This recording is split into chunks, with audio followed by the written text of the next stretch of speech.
Bonjour, je m'appelle Pierre Marcolini, c'est la première fois que je participe à Gastromasa.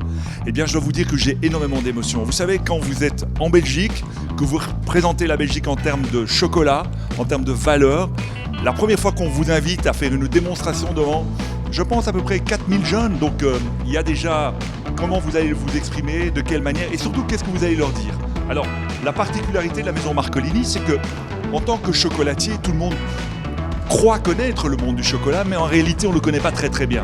Vous savez, aujourd'hui, il y a les pays planteurs de cacao, donc vous avez l'Amérique du Sud, vous avez l'Afrique, et puis on achète des couvertures de chocolat. Et notre particularité en tant que maison Marcolini, c'est de partir à partir de la fève de cacao. Et aujourd'hui, ce qu'on va vous montrer, c'est quelque chose d'unique, incroyable. On va vous présenter la naissance du chocolat à partir de la cabosse, donc le fruit du cacao.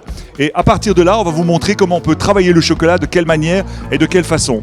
Et donc pour moi, c'était l'occasion de pouvoir m'exprimer et j'en suis ravi. En plus, là, il y a plein de copains à nous et donc on va trouver les copains, donc que ce soit Alberto, que ce soit Geertz, etc. Et c'est ça qui est terrible dans ce genre de manifestation. À la fois vous donnez, vous montrez, mais en même temps vous recevez et vous échangez avec les amis. Quand vous voyez Alexandre Gouillon qui va vous faire une démonstration, c'est juste du bonheur. Alors, hier, je suis allé chez... j'ai été invité chez Mehmet, donc je ne connaissais pas. On s'est retrouvé chez Mika, je pense, c'est ça. Et d'abord, vous voyez que la cuisine turque, c'est le mélange, et c'est pour ça que c'est deux continents. C'est pour ça que quand vous regardez le Bosphore et que vous regardez l'Asie d'un côté et de l'autre côté l'Europe, eh bien cette confluence des deux, le mélange des deux, c'est ce que vous retrouvez dans la cuisine turque. Et vous avez de la chance d'avoir les deux en bouche. Et ça, c'est extraordinaire. Merci à vous. Alors, je pense que si j'ai un conseil à donner aux jeunes chefs, c'est de faire les choses avec passion, mais surtout de voyager.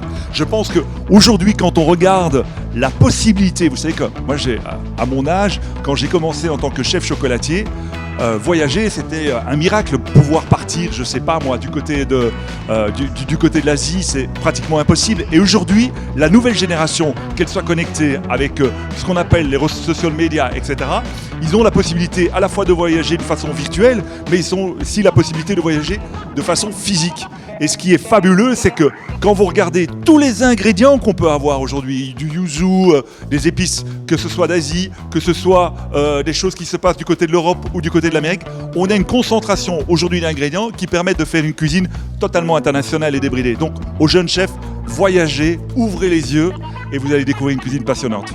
Alors, vous savez, ce qui est important pour nous, c'est en tant que chocolatier, on a créé une charte qu'on a signée avec des fermes de cacao. On en a 8 aujourd'hui, que ce soit du côté du Cameroun, que ce soit du côté de l'Équateur, que ce soit du côté effectivement du Venezuela, Cuba. On a fait un engagement, ce qu'on appelle en anglais sustainability. On a signé une charte avec eux. Donc ça veut dire pas de produits chimiques, pas de CCN51, donc pas des cacaoyers qui sont hybridés, qui poussent très vite, etc.